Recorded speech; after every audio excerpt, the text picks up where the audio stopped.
பொண்டாட்டி காசுல எத்தனை நாளைக்கு மாப்பிள்ள சாப்பிடுவீங்க? அண்ணே இல்ல வேற வேலை தேடிட்டு இருக்கேன். எவ்வளவு நாள் தேடுவீங்க மாப்பிள்ள? பார்த்துட்டு இருந்த வேலை போயிடுச்சுன்னா புது வேலை தேடி உடனே ஜாயின் பண்ணு மாப்பிள்ள. வேலையும் இல்லாம பொண்டாட்டி சம்பாத்தியத்துல சாப்பிட்டா இந்த ஊர் உலகம் தப்பா பேசுமா இல்லையா?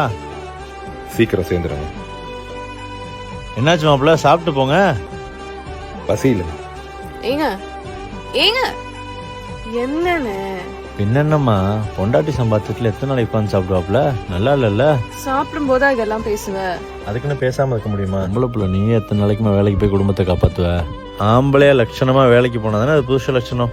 ஏன்னு கல்யாணம் ஆகும்போது நான் வேலைக்கு போயிட்டு இருந்தேனா? இல்ல நீ தான் சீர்சனத்தின்னு செஞ்சு என்ன கல்யாணம் பண்ணி கொடுத்தியா? அவர் தானே என்ன பாத்துக்கிட்டாரு. 2 குழந்தை பிறந்ததுக்கு அப்புறம் தானே நான் வேலைக்கு போனேன். அதுவும் அவர் வாங்கி கொடுத்தாரு. ஏன் உனக்கு கூட அவர் தானே வாங்கி கொடுத்தாரு. பிறந்த வீடுன்னு பாசமா வந்தா இப்படி அசிங்கப்படுத்துறீங்க. அவர் அசிங்கப்படுத்துறது என்னையும் அசிங்கப்படுத்துற மாதிரிதான். இனிமே அவர் மட்டும் இல்ல, நானும் இங்க வர மாட்டேன். ஏன் உங்க அண்ணன்ட்ட அப்படி பேசுற? அப்புறம் என்னங்க, எப்ப ஆசையா வந்தாலும் அசிங்கப்படுத்தி அனுப்புறாங்க. உங்களை அசிங்கப்படுத்தினா நான் சும்மாவா இருக்க முடியும்? சரி வாங்க ஹோட்டல் போலாம். ஹோட்டலுக்கா? எதுக்கு? பிரியாணி சாப்பிடலாம்.